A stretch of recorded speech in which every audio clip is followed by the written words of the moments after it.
الحمدللہ رب العالمین والصلاة والسلام علی رسولہ الکریم وآلہ وصحابہ اجمعین برحمتک یا ارحم الراحمین اما بعد فاعوذ باللہ من الشیطان الرجیم بسم اللہ الرحمن الرحیم۔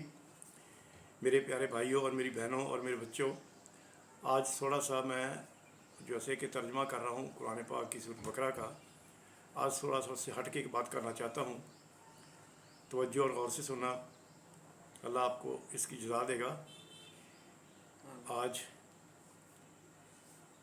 رمضان کا آخری ہفتہ شروع ہونے والا ہے، اور جن لوگوں نے اعتکاف پر بیٹھنا ہے آج کی رات انشاءاللہ وہ بیٹھیں گے، تو اس کے بارے میں تھوڑی سی بات کرنا چاہتا ہوں۔ یہ آخری عشرہ ہے، اس میں نبی اکرم صلی اللہ علیہ وسلم نے فرمایا اس میں 21، 23، 25، 27 اور 29 یہ جو راتیں ہیں، یہ طاق راتیں ہیں، ان کی عبادت اللہ تعالیٰ کے نبی پاک نے فرمایا۔ اور قرآن پاک میں جیسا کہ صورت نازل فرمائی اللہ تعالیٰ نے لیلۃ القدر، اس میں فرمایا کہ یہ اس کی عبادت الفا شہر یعنی 84 مہینے 84 منتھ، آپ اندازہ کریں کہ عام آدمی کی زندگی تقریباً 60-70 سال ہوتی ہے، تو ایک آدمی کی یعنی 1.5 گنا زندگی سے بھی زیادہ ایک رات کی عبادت ہے۔ ایک رات کی عبادت اللہ کے ہاں قبول کی جاتی ہے۔ اگر کوئی اس رات کو پا لیتا ہے، اس رات میں کوئی عبادت کرتا ہے، تو اس رات کی عبادت کا جو اللہ تعالیٰ نے اجر فرمایا ہے، جو اجر لکھا ہے، وہ 84 سالوں کے برابر ہے۔ الفا شہر کہا گیا ہے اس کے اندر۔ تو میں وہ صورت بھی تلاوت کرتا ہوں، اس کا ترجمہ بھی بیان کرتا ہوں، لیکن اس سے پہلے کہ میں آپ کو کچھ اور بات بتانا چاہتا ہوں، وہ یہ ہے کہ نبی اکرم صلی اللہ علیہ وسلم نے، اکثر لوگ کہتے ہیں کہ 27ویں رات جو ہے وہ یہ رات ہے، ایسا نہیں ہے۔ نبی اکرم صلی اللہ علیہ وسلم سید المرسلین امام کائنات نے فرمایا ہے کہ یہ رات کوئی بھی رات ہو سکتی ہے، اور اللہ تعالیٰ کی ذات پاک ان راتوں میں بدلتے رہتے ہیں، کبھی کسی رات میں کبھی کسی رات میں۔ اسی لیے نبی اکرم صلی اللہ علیہ وسلم امام کائنات نے فرمایا کہ اس میں پوری رات جو طاق رہتی ہے اس میں تلاش کرو۔ اس کا مطلب یہ بنتا ہے کہ ہم ایک ہی رات کے اوپر مطلب نہ بیٹھ جائیں کہ ایک رات کے بعد کریں تو ہمیں وہ بات مل جائے گی، تاکہ وہ پورا عشرہ عبادت کی جائے، ہر رات عبادت کی دی جائے جو طاق رات ہے۔ تو ایک تو یہ مسئلہ بنتا ہے، اور دوسرا اللہ تعالیٰ نے اس میں چھپا کے رکھا ہے تاکہ لوگ خوشی سے، خوش دلی سے، خشوع سے، خضوع سے اس کو تلاش کریں۔ تو اس کسی بھی رات میں وہ رات ہو سکتی ہے۔ تو اس کے بارے میں صحابہ کرام نے عرض کیا تھا کہ یا رسول اللہ، وہ کون سی رات ہے، اس کی نشانی کیا ہے؟ تو نبی صلی اللہ علیہ وسلم بتانے والے تھے، لیکن اللہ ذوالجلال والے کرام نے اللہ کے نبی کو اس رات کی نشانیوں میں سے نشانیاں بلا دی، اس لیے نبی صلی اللہ علیہ وسلم نے ان نشانیوں کو بیان نہیں فرمایا، لیکن اتنا بتایا کہ جب وہ رات گزر جائے گی اور صبح کا دن طلوع ہوگا، سورج طلوع ہوگا، تو اس کی نشانی یہ ہے، اگر تم یہ چاہتے ہو کہ تمہیں پتہ چلے کہ جو رات گزر گئی ہے وہ طاق رات تھی، وہی رات تھی جو اللہ تعالیٰ نے فرمائی ہے، تو اس کی بہترین نشانی یہ اللہ تعالیٰ کے نبی نے فرمائی ہے کہ اس دن جب سورج نکلے گا اس کی کرنیں نہیں ہوں گی۔ جیسے صبح سورج نکلتا آپ دیکھتے ہیں، آپ لوگ اس کی تپش ہوتی ہے، اس کی کرنیں ہوتی ہیں، ان کی سورج کی طرف دیکھیں تو وہ چبھتی ہیں یا چبھتی ہوئی محسوس ہوتی ہیں۔ اس دن کا سورج ایسا نہیں ہوگا، بالکل چاند کی مانند ٹھنڈا ہوگا، اس کی کرنیں نہیں ہوں گی، سموتھ ہوگا، یہ ہے اس کی نشانی۔ اور جس دن نبی صلی اللہ علیہ وسلم کی یہ بات آئی تو اس دن صحابہ کرام نے کیسے اندازہ کیا تھا کہ نبی صلی اللہ علیہ وسلم نے جو بتائی ہے بات، آج وہی رات تھی کہ اس دن رات کو تھوڑی سی بارش ہوئی تھی، چونکہ مسجد نبوی کی چھت کھجوروں کی تھی اور اس میں سے پانی ٹپکتا رہا رات کو، تو فرش گیلا ہو گیا۔ تو نبی اکرم صلی اللہ علیہ وسلم نے جب سجدہ ادا کیا تو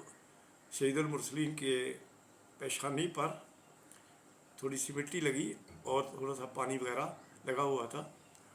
تو وہ نشانی سے صحابہ کرام نے اندازہ کیا کہ آج ہی کی رات جو تھی وہ تھی۔ ٹھیک ہے، میں تلاوت کرتا ہوں اس اعوذ باللہ من الشیطان الرجیم، بسم اللہ الرحمن الرحیم۔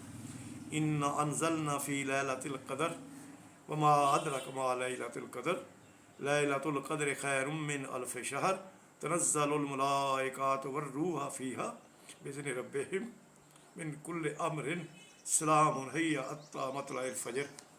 تو اللہ تعالیٰ ذات فرماتے ہیں کہ ہم نے اس رات میں قرآن پاک کو نازل فرمایا، اور تجھے کیا معلوم یہ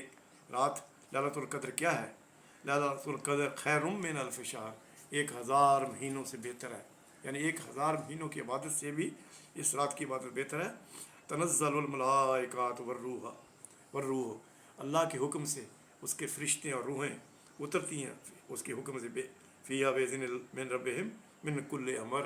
ہر کام کے لیے جو اللہ ذوالجلال والاکرام نے اپنے فرشتوں کے ذمے کام لگائے ہوئے ان کاموں کے لیے اترتے ہیں۔ من کل امر سلام ہی حتی مطلع الفجر، اور سلام ہے، سراپا سلام ہے یہ رات، یہ شب قدر، صفت اور برکت کے ساتھ طلوع فجر تک، یعنی جب تک سورج طلوع نہیں ہوتا اس وقت تک، سورج غروب ہونے سے لے کر یہ رات ہے۔ یعنی آپ عشاء کی نماز کے ساتھ شروع کریں اپنی عبادت، تو فجر کی جو طلوع ہونے کے بعد جو فجر کی نماز کا وقت ختم ہوتا ہے، اختتام پذیرا، اس وقت کریں، تو یہ ہے اس کی عبادت کا۔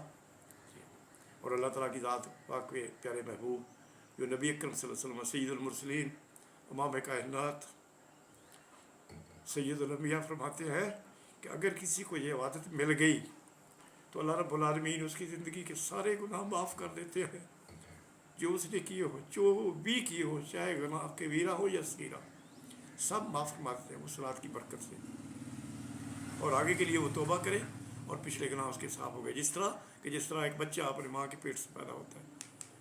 تو یہ تھی آج کی بات میرے بہنوں بھائیوں، اس کے بارے میں خود معلومات حاصل کیجئے اور ایسی ہی معلومات اپنے بچوں کو ضرور بتائیے تاکہ ان کے اندر ایک شوق اور ذوق پیدا ہو، اور ہمیشہ اپنے بچوں کو قرآن پاک ترجمے کے ساتھ، تفسیر کے ساتھ پڑھائیے، نماز اور روزہ اس کی تفسیر اور ترجمہ بتائیے، تاکہ جب وہ بندہ، کوئی بچہ، کوئی نوجوان، کوئی بوڑھا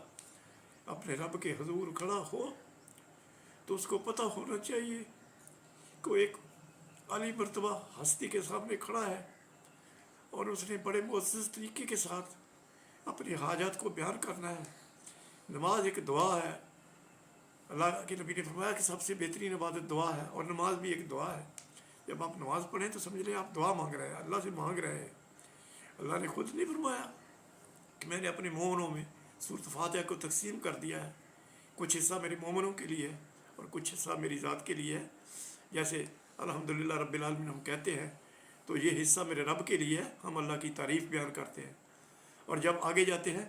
یہاں سے شروع کرتے ہیں ایاک نعبد و ایاک نستعین، پھر اللہ سے مانگتے ہیں اپنے لیے ہدایت اور سیدھا راستہ، اس کی مدد، اور ان لوگوں کا ساتھ جن پر اللہ نے انعامات کیے، اور ان لوگوں سے دوری مانگتے ہیں جن سے اللہ ناراض ہوا، جن پر غضبناک ہوا۔ تو میرے بہنوں بھائیوں، اپنے بچوں کو لازمی سکھاؤ کہ نماز پڑھنی ہے تو اس میں کیا ہے بیان کرنا، اللہ سے کیا مانگنا ہے، کس طرح مانگنا ہے، اللہ کی ذات اقدس کے سامنے جب جھکنا ہے تو یہ سمجھ کے جھکنا ہے کہ اس جیسی ہستی ہے ہی کوئی نہیں، وہ وحدہ لا شریک، اعلیٰ مرتبت، کائنات کا مالک۔ مانگو اس سے اس وقت اس ذوق اور شوق کے ساتھ، یقین کامل کے ساتھ، تمہارا دل اس کا ساتھ دے رہا ہو جب مانگ رہے ہو، تمہاری زبان اس کا ساتھ دے رہی ہو، اور کوشش کرو کہ تمہاری آنکھیں بھی ساتھ دے رہی ہو، تو اللہ رب العالمین